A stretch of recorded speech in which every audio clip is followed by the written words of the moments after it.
Olá, muito boa tarde a você conectado conosco aqui pelo Notícias Agrícolas. Estamos no ar com mais um boletim do mercado do boi. Vamos entender o que está acontecendo com esse mercado e quem traz as informações para a gente nesta segunda-feira, nesse início de semana, é o meu amigo Luciano Vacari, diretor da Neo Agro Consultoria. Está aqui o Luciano com a gente já no vídeo. Seja bem-vindo, meu caro. Obrigado por estar aqui com a gente e nos ajudar a entender esse momento, né, de precificação aí da arroba.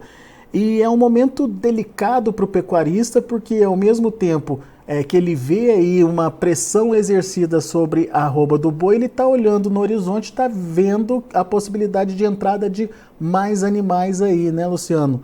O que está acontecendo? O que pode acontecer diante desse cenário? Qual a sua expectativa em relação a, principalmente, precificação aí da arroba daqui para frente? Seja bem-vindo, meu caro. Boa tarde, Alexander. Um prazer falar com vocês. É sempre uma alegria estar aqui. É bem isso que você colocou. O tempo foi passando, nós já estamos terminando o mês de abril, começando o mês de maio.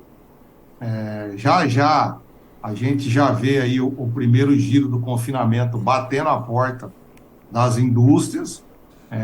E a gente viu muito produtor que se utilizou até desse período mais longo de chuva que nós tivemos agora no centro-norte do Brasil, para aproveitar as condições de pastagem e retardar o máximo possível o abate dos seus animais, e agora chegou num ponto que ele precisa tomar uma decisão. Há 3 semanas atrás havia uma expectativa muito grande da visita do presidente Lula à China, o que num primeiro momento acabou não acontecendo, acabou indo somente o ministro e a comitiva, para se reverter o embargo chinês que na época nós estávamos sofrendo. O embargo foi retirado, a Rússia voltou a comprar, tudo voltou ao normal e a gente não vê o preço do boi se recuperando como muita gente imaginava. O fato é que agora o produtor que tem boi gordo para abater precisa tomar uma decisão, se abate ou não esses animais, e essa decisão é muito difícil de ser tomada, porque infelizmente, Alexandre, muito pouca gente tem essas contas efetivamente bem feitas para saber se esse preço, apesar de não ser o ideal, remunera ou não a atividade. Pois é, isso que é importante do produtor saber, né? Ele ter o custo de produção na palma da mão aí. Agora, aquele produtor que tem o custo de produção bem sinalizado, que tem aquela conta bem feita da propriedade, ainda consegue ver algum tipo de margem diante dessa pressão que a gente viu nas últimas semanas, Luciano? Ou a situação já começa a ficar apertada? Estou falando de margem positiva aí para arroba, né? Alexander, os animais que estão sendo abatidos hoje são animais que tiveram um custo de produção relativamente alto. São animais que foram, quem fez a reposição e não faz ciclo completo, teve que comprar esses animais. Pagou caro no bezerro, pagou caro no garrote. Os preços dos insumos estavam mais altos do que estão hoje, milho, farelo de soja. Quem fez algum tipo de investimento na propriedade de recuperação de pastagem, por exemplo, pagou no fertilizante um preço maior do que está hoje, e a gente vê o valor pago pela arroba do boi gordo o mesmo, se não um pouco menor do que estava há alguns meses atrás. Mas chega num determinado momento que a decisão tem que ser tomada e esse movimento tem que ser concretizado. Não dá mais para ficar segurando, empurrando isso para sempre, esperando, na expectativa de acontecer alguma coisa. A gente vem falando há muito tempo que nós temos que deixar de ser torcedores de mercado e ser agentes participantes desse mercado, com planejamento, com estratégia, fazendo hedge de preço, e planejando muito bem sua atividade. Agora, quando você fala que não dá para esperar mais, mesmo tendo prejuízo nas contas aí, Luciano? Olha, infelizmente, aquele produtor que não tiver o resultado positivo na sua operação, essa operação tem que ser liquidada, ele não vai poder usufruir das condições de pastagem por muito mais tempo. Afinal, até porque daqui a pouco ele vai começar a sacrificar todo o processo de engorda do restante do ano dos outros animais. As operações de troca, de vender um boi gordo e colocar dois e poucos bezerros no lugar, tem que ser feita. Infelizmente, isso é uma realidade. Daqui 20, 15 dias vão começar a aparecer alguma coisa de animais de confinamento. Vai ser um volume muito grande, vai ser um volume muito pequeno, ninguém sabe, a gente não viu esses números ainda. Mas, historicamente, a partir do mês de maio, a gente já viu, inclusive, uma inversão nos preços pagos no boi gordo aqui no Brasil. Eu acho que a gente está chegando muito próximo de um cenário ideal aí do que pode acontecer durante todo o resto de 2023, infelizmente. Quer dizer, você sacrifica agora, mas se prepara para talvez um segundo semestre de custos menores aí pela frente, Luciano? Dá para pensar assim? Bom, eu acho que dá para pensar sim, até porque a gente vê os insumos, os principais insumos hoje do confinamento tendo uma redução de preço, dá para se fazer um planejamento para os próximos meses. Aquele produtor que não faz confinamento pode resguardar as condições de pastagem da sua propriedade para um ganho de peso mais otimizado e animais mais jovens e ter uma conversão melhor. Eu acho que as cartas estão todas na mesa para quem efetivamente vive dessa atividade tomar a sua decisão e seguir a vida adiante. Agora, o que o produtor tem que ter na cabeça, tem que ter em mente aí ao fazer essa transferência de renda aí, deixar de ganhar agora para ganhar lá na frente? Os bons negócios, eles podem ser feitos nesse momento já? Dá para esperar mais um pouquinho? Como é que você vê principalmente essa relação de troca aí, seja por insumos, seja por reposição? Enfim, como é que você está vendo aí essa possibilidade e como é que ele faz isso no segundo semestre, para o segundo semestre? Bom, o primeiro passo é planejar muito bem a sua atividade. Qual é a minha capacidade de suporte? Qual é a minha capacidade financeira? Qual é o número de animais que eu tenho condições de engordar para abater durante o ano de 2023? Eu tenho capacidade de armazenagem desses insumos de milho, de farelo? Eu tenho condição de fazer uma silagem? Eu plantei milho para fazer a minha silagem? Agora, num período forte de desmama, eu consigo fazer uma troca melhor por animais que vão me dar um ganho de peso melhor? Quer dizer, são perguntas que cada produtor em sua região tem que responder.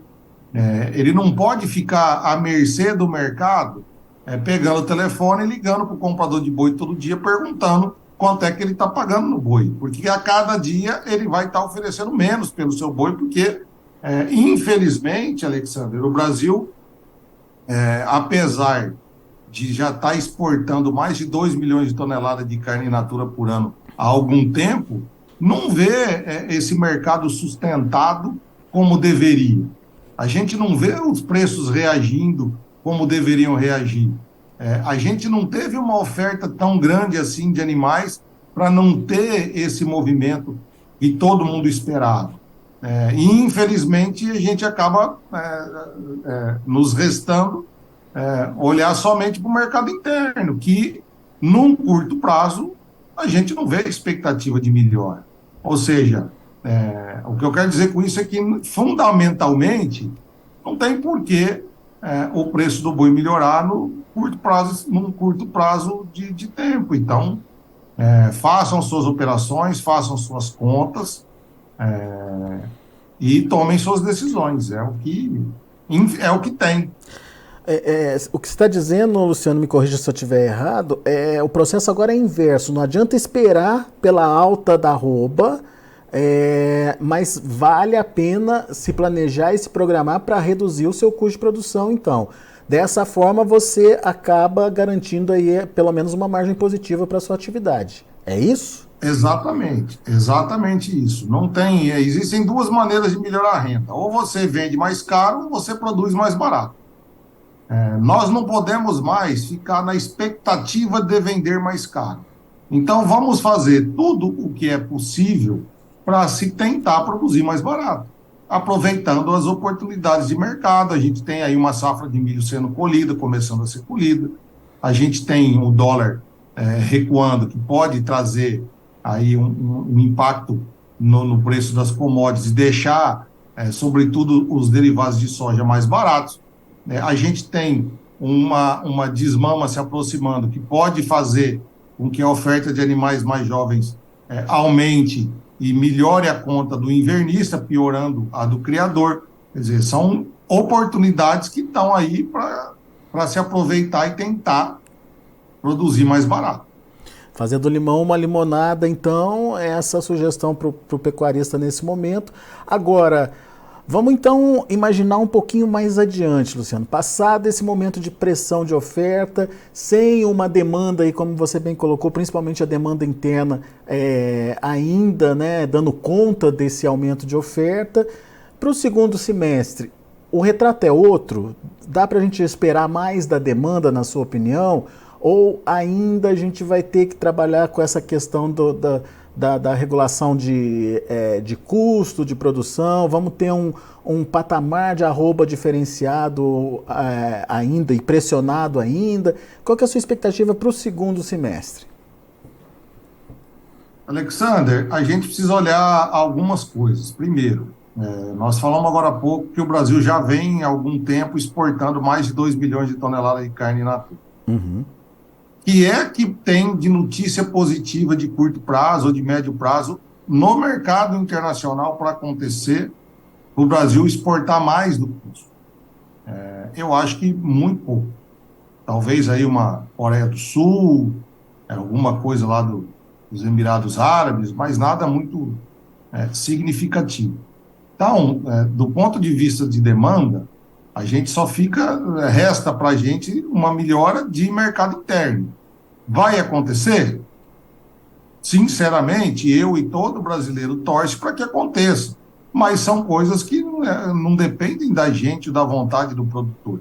São coisas de mercado, coisas de macroeconomia, coisas de renda, de emprego, enfim, tem aí as reformas no Congresso lá para serem votadas que podem dar trazer um resultado positivo para a economia brasileira, mas eu acho que a gente não pode ficar aí torcendo na expectativa de uma melhora de demanda, sobretudo externa. A interna depende de um monte de coisa.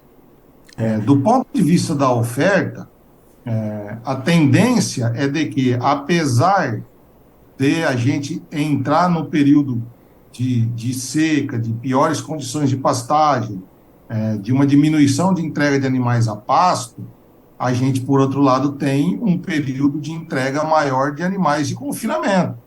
E ano após ano tem aumentado no Brasil, e é uma tendência de se aumentar cada vez mais no Brasil. Então, eu acho que, no segundo semestre, a oferta de animais de coxo compensa a diminuição da oferta de animais de pasto. Junto com uma demanda praticamente estagnada, a gente vai ficar, infelizmente, de novo, torcendo para acontecer alguma coisa para melhorar o preço pago para o produtor. Infelizmente, eu pessoalmente não enxergo nenhum fundamento para que isso aconteça. Aliás, né, Luciano, por falar em demanda interna, nosso consumo per capita de carne bovina caiu muito, né, nos últimos anos aí. E, pelo jeito, vai ser, então, difícil de recuperar esse consumo. Não, caiu e vem caindo, né? A situação ela é muito pior do que a gente imagina. Nos últimos 20 anos, o consumo de proteína animal no Brasil aumentou. De proteína animal, aumentou o consumo de carne de frango, aumentou o consumo de carne suína, aumentou o consumo de peixe, aumentou o consumo de ovos e derivados. Por outro lado, o consumo de carne bovina no Brasil chegou no pior estágio dos últimos 10 anos. Agora, no final do ano passado, chegando aí a 18 quilos por habitante ano. Isso é muito ruim, porque mostra que o consumidor brasileiro está tentando consumir proteína animal ou buscando consumir mais proteína animal. Acontece que com a renda que ele tem, ele acaba optando por aquilo que ele consegue comprar, que são as outras proteínas com uma qualidade também excepcional, e quem vem sofrendo com isso é a carne bovina brasileira. Mas é a carne bovina que ficou cara ou as demais proteínas que ficaram muito baratas, Luciano? Não, eu acho que as outras também não ficaram baratas. Todas elas tiveram incremento de preço, umas a mais, outras a menos que a inflação nos últimos anos. O que acontece é a renda do brasileiro que diminuiu. E uma outra coisa importante, Alexandre, é que há alguns anos atrás, você tinha dificuldade de encontrar, por exemplo, peixe porcionado, congelado, com inspeção para consumir no Brasil. Hoje você encontra isso em qualquer supermercado de qualquer cidade brasileira. O acesso às outras proteínas, de proteínas animal no Brasil, melhorou muito. O padrão das outras proteínas melhorou muito.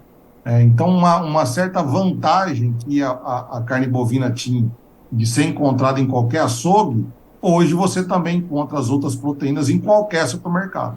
E até na forma de apresentação dessas proteínas, já visto o que aconteceu com o suíno, por exemplo, né? Hoje a gente tem cortes de pequenas porções nas prateleiras dos supermercados, né, Luciano?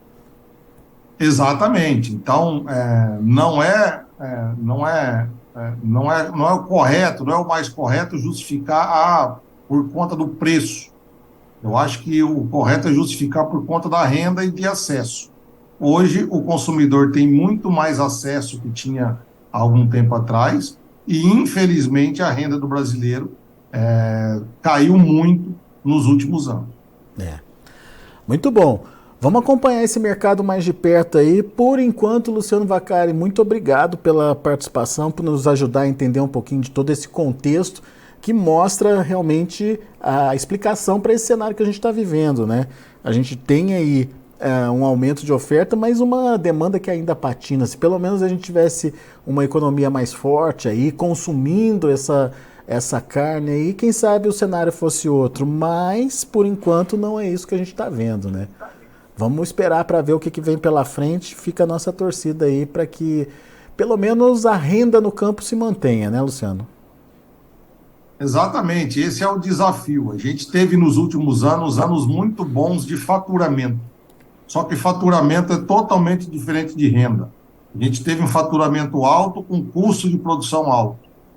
E isso impactou diretamente na renda do produtor, de todas as commodities, não foi só na pecuária de corte. E também isso aconteceu com o brasileiro. O brasileiro está pagando mais caro para comprar as coisas do supermercado e comprando cada vez menos e levando cada vez menos coisa para casa. É isso aí. Muito boa análise, Luciano Vaccari. Obrigado, meu amigo. Volte sempre. Obrigado, Alexandre. É sempre um prazer estar aqui com vocês. Grande abraço. Até a próxima.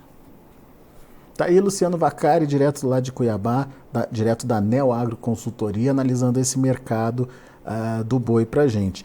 É um cenário diferente, com uma demanda que não decola. Segundo o Luciano Vaccari, houve um incremento no consumo de proteína animal nos últimos 20 anos, mas a carne bovina veio na contramão aí e nos últimos 10 anos atingiu o pior estágio de todos os tempos no ano passado, fechando com algo em torno de 17, 18 quilos por habitante ano. É o pior consumo aí dos últimos 10 anos na perspectiva do Luciano Vaccari. Mas o Luciano disse que o pecuarista também precisa prestar atenção nas oportunidades. Preço da arroba está caindo, é verdade, mas vamos entender como é que está o custo de produção e principalmente maximizar essa queda no custo de produção para que diante de um preço menor da arroba seja possível manter uma margem viável, uma margem positiva aí para a atividade. Deixa eu passar rapidamente como estão os negócios lá na B3, você acompanha comigo na tela. Abril, 276,75, está com alta de 0,45%. Maio já cai 1,6% a 264,05. Junho, R$ 264,70, queda de 1,5%, 1,51%.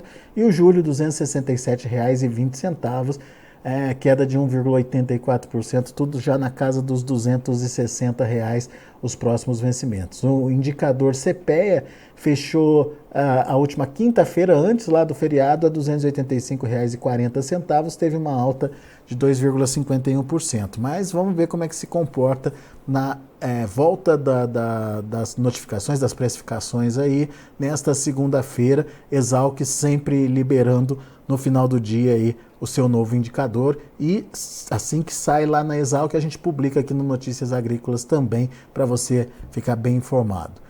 Daqui a pouco a gente volta com outras informações e mais destaques. Continue com a gente.